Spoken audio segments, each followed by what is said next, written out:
Air অ্যাম্বুলেন্সে কারিগরি ত্রুটির কারণে বেগম খালেদা জিয়ার লন্ডন যাত্রা বিলম্ব হচ্ছে। রাজধানীর এভারকেয়ার হাসপাতালে চিকিৎসাধীন বিএনপি চেয়ারপারসন ও সাবেক প্রধানমন্ত্রী বেগম খালেদা জিয়ার শারীরিক অবস্থার আপডেট জানাতে হাসপাতালের সামনে আছেন রিয়াজ ইসলাম। আমরা সরাসরি যাচ্ছি তার কাছে।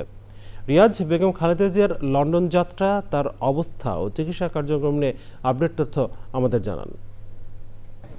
হাসিব মেডিকেল বোর্ডের পরামর্শে উন্নত চিকিৎসার জন্য বেগম খালেদা জিয়াকে লন্ডনে নিয়ে যাওয়ার কথা ছিল, কিন্তু সেটি এখন আসলে বাস্তবায়ন করা সম্ভব হয়নি। অর্থাৎ যে কার্যক্রম সেটি আসলে শুরু হয়নি, কারণ কাতার আমিরের যে বিশেষ এয়ার অ্যাম্বুলেন্সটি রয়েছে সেটি আসলে কারিগরি ত্রুটির কারণে এখনও বাংলাদেশে পৌঁছাতে পারেনি। এখন ভোর 5টা বাজে, এখনও কিন্তু বাংলাদেশে যেহেতু আসতে পারেনি বা পৌঁছাতে পারেনি, সেক্ষেত্রে এটি আরও বিলম্বিত হবে বলে আমরা জানতে পেরেছি। এছাড়া বিএনপির ভারপ্রাপ্ত চেয়ারম্যান তারেক রহমানের স্ত্রী জোবাইদা রহমান ঢাকায় পৌঁছানোর কথা রয়েছে এবং তিনি মূলত বেগম জিয়াকে লন্ডনে নিয়ে যাওয়ার কথা রয়েছে এবং তিনি পৌঁছাবেন 10টা 30-এর দিকে সকাল, এবং এরপরে তাকে আসলে নিয়ে যাবেন। সেক্ষেত্রে বলতে পারে যে আসলে বেগম জিয়ার যে লন্ডন নিয়ে যাওয়ার কথা রয়েছে সেটি আসলে আরও বিলম্বিত হবে।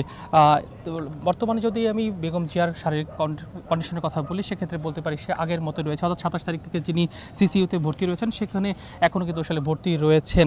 এছাড়া তার নিরাপত্তায় কিন্তু এসএসএফ এবং পিজিআর মতন রয়েছে এবং এভারকেয়ারের বাহিরে পুলিশ, বিজিবি, অন্যান্য সংস্থার লোক তারা আসলে কাজ করছেন। এবং আমরা দেখতে পেয়েছি যে আসলে সন্ধ্যা থেকেই বিএনপির নেতাকর্মীরা তারা আসলে এই এভারকেয়ারের সামনে ভিড় করছেন।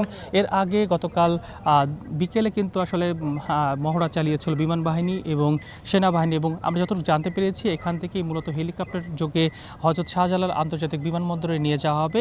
এরপর সেখান থেকে নিয়ে যাওয়া হবে লন্ডনের চিকিৎসার জন্য, এবং সেখানে লন্ডনের যে ব্রিজ হাসপাতাল রয়েছে সেই ব্রিজ হাসপাতালে ভর্তি করা হতে পারে বেগম জিয়াকে। তো এখনও যেহেতু আসলে বিমানটি আসেনি এবং জোবাইদা রহমানের আসতে আরও অনেক টাইম লাগবে। তো এই ছিল এভারকেয়ার থেকে আমার কাছে সবশেষ